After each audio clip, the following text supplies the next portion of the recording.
Pokemon fans, I'm Tamashi. Creepypastas may all be fake, but that doesn't mean there isn't anything haunting our Pokemon games. When you think of ghosts, you usually think of the supernatural, or things that don't usually happen in the real world. The same can be said to describe glitches, the supernatural of the programming world, things that are abnormal and shouldn't exist.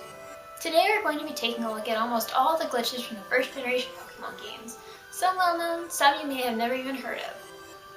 There are so many that this video is going to be coming at you in 3 parts so that we can take a look at as many as possible.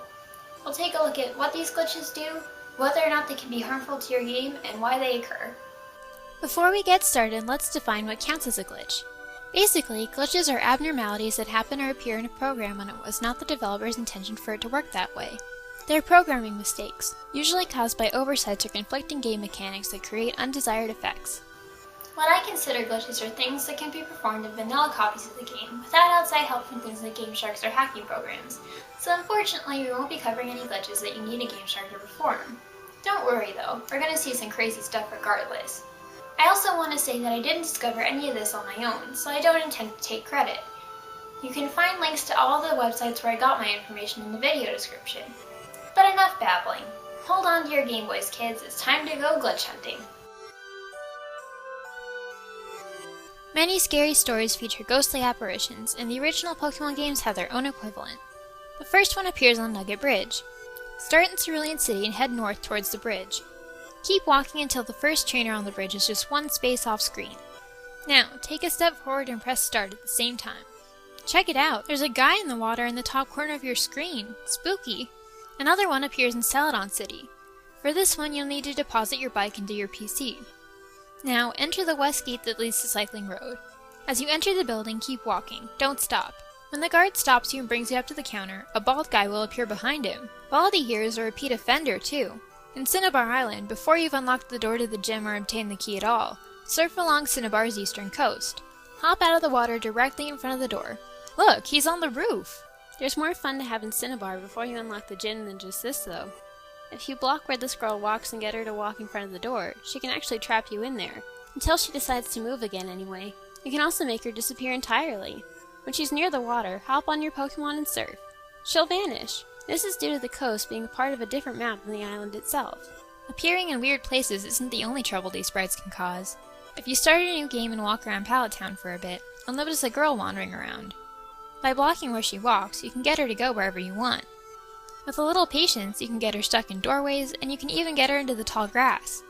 If you do this and enter the grass after her, Professor Oak will come and scold you as usual. Only this time, he'll mistake her for you. As the sequence continues, you'll walk to his lab alongside him, through signs and even straight through the laboratory roof itself.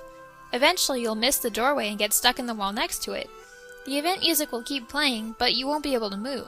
You'll need to reset to get out of it. By bullying other NPCs in the game and getting them to walk where you want them to, you can get just about anyone stuck in any door, and you can even get them to walk below ledges so that you can jump on their heads. Ouch!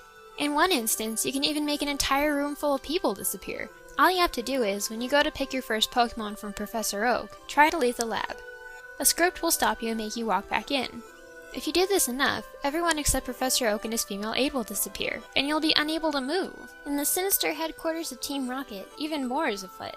Or should I say underfoot. When the Rocket Grunt drops the lift key, if you stand where he usually drops it, it will appear underneath you. The same goes for the Slip Scope itself when you defeat Giovanni. Spirits are often said to have control over nature, and in Pokemon you can too. On Route 5, walk up and down between Cerulean City and the Underground Pass.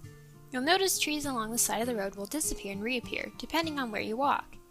This is caused by the different border tiles for the 2 maps you're walking between, and each trying to overwrite the other. You can also do this on Cycling Road and turn trees into water. On Route 14, you can make a tree disappear and reappear at will. First, cut it down and walk a few steps to the left. Then walk back to where the tree was. It will appear as though there's nothing there, but you won't be able to walk through. If you use cut again, the tree will reappear, and you'll be able to walk through it. This one is probably caused by the tree's location being too close to the edge of the map. If you cut down any tree in the game, walk onto where it used to be, save and restart, you'll load the game standing on top of it. Sometimes though, map tiles won't appear at all. In Celadon, check out the hotel towards the south of the city. If you walk up to the top right corner and press A, you can access an invisible PC. They probably used the Pokémon Center map as a template for this area, and forgot to remove the script for the PC. Not only is this PC invisible, but there's a glitch that you can perform on every PC in the game. Turn to the right at the exact same time you press A, and you'll talk to the wall instead of the PC. The same goes for just about any text box that's near a wall, including people's bookcases. Talking to walls is just the beginning though, you can also walk right through them. In Cerulean Cave, the American map got a huge makeover when compared to the maps in the original Japanese games. The localization team made a mistake during this process though, and they forgot to change the properties of the tiles on this wall to be impassable. You can walk right through them, and run into wild Pokemon in them too. In yellow, the map was changed yet again, so this was fixed. If you cut the grass in Pallet Town, you'd think you'd have an easier time walking to Viridian City through Route 1, right? Wrong. Even if you cut down the grass, it will still be there, just invisible. This is because this patch of grass is right on the border between Pallet Town's map and Route 1, so it immediately responds the minute you walk on it. Ordinarily, when you use a staircase or an elevator, your character automatically steps out into the room after exiting out the other side. Not on the 11th floor of the Slivco building, however. In fact, if you go back into the elevator while still on the wall, it won't let you leave through that door again. You'll need to exit out the other side instead. Now that we're done covering all the boring graphical stuff, you guys want to know about the real game-breaking glitches, right? Well, here's how you can surf on land, through solid objects, and through anything that's near water. First, face the tile you want to surf over. This tile must be next to or diagonal to a tile that can be surfed on, and must be accessible to the player. Take one step forward while simultaneously pressing start. You should be next to the water now and also have the start menu open. Save the game and reset. When the game loads, rather than facing down like you normally would after loading, you should be facing the direction that you are walking. Now, without moving, use surf. Instead of surfing the direction you're facing, you will surf downwards onto solid ground. By pressing the start button as you're taking that step, you don't give the game enough time to reset your character's position to the default. However, when the game loads, it still loads you facing south, even though your sprite is not. So when you surf, the game thinks you're surfing onto water that's south of you, rather than east or west of you. Using this glitch, you can reach all kinds of places that you normally can't. For example, by using this glitch in this spot in Cerulean Cave, you can break into the water outside of the regular map, and then surf into Bill's secret garden. Ever wonder what was back here? Unfortunately nothing, but it's still pretty nice to get into a place the game used to taunt you with. You can also use this trick to reboard the SS Anne after it has departed, and see that infamous truck. By the way guys, this truck is just an Easter egg. It's a map tile. It's not a sprite, so it can't move. You can find keys to it and sell it on City Casino though, even though you can't take them. The truck does absolutely nothing, so don't let it bother you too much. It's just decoration. This glitch can also be performed using statues.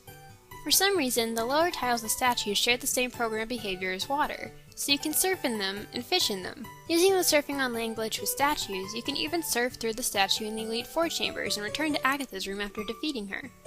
There isn't much point, you can't rebattle her or anything, but it's neat to walk through a hallway you don't usually get to explore on your own. Not only can you surf on land, but in one instance you can even walk on water. In Cerulean Gym, if you use surf in this spot and then use it again, you'll be able to walk on water.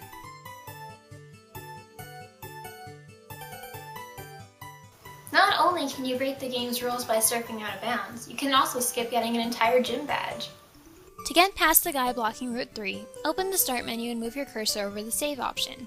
Press B to exit the menu. Try to enter the route and initiate the conversation with the boy.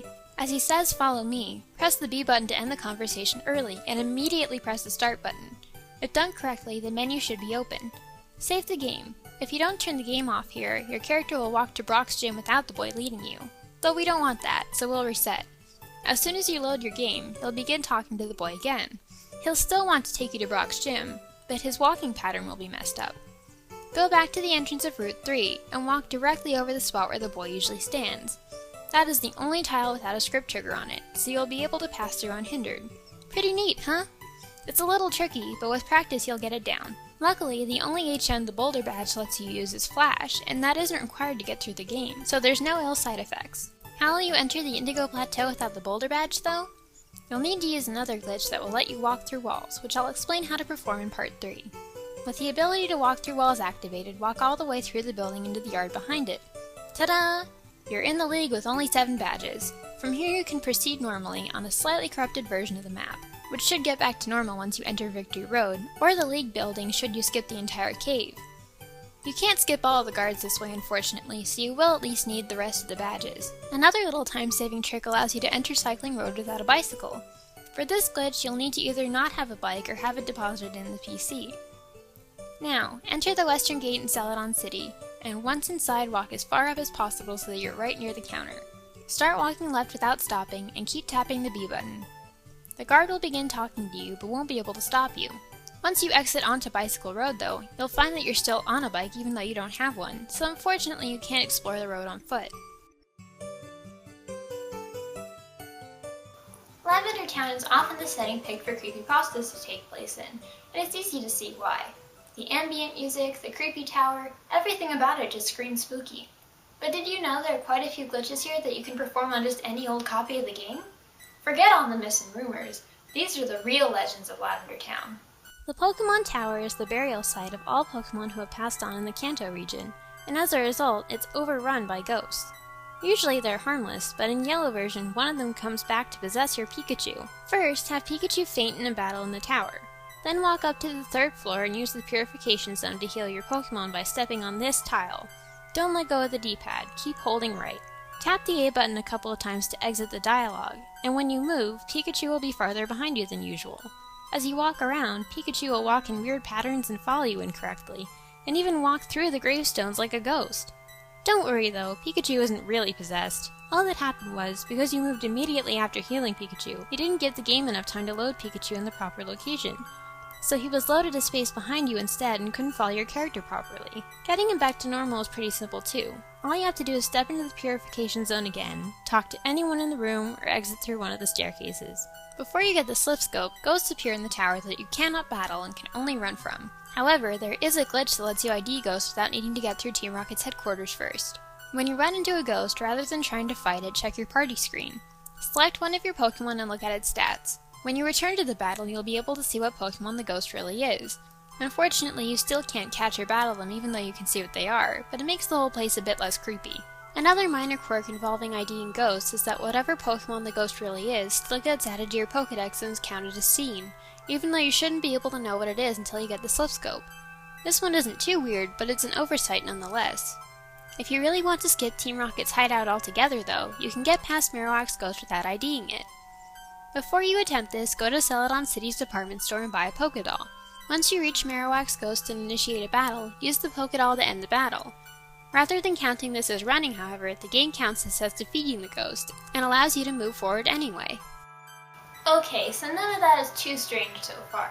But did you know that you can actually run into Missing No in Lavender Town? Stick around for part 2 and I'll show you how.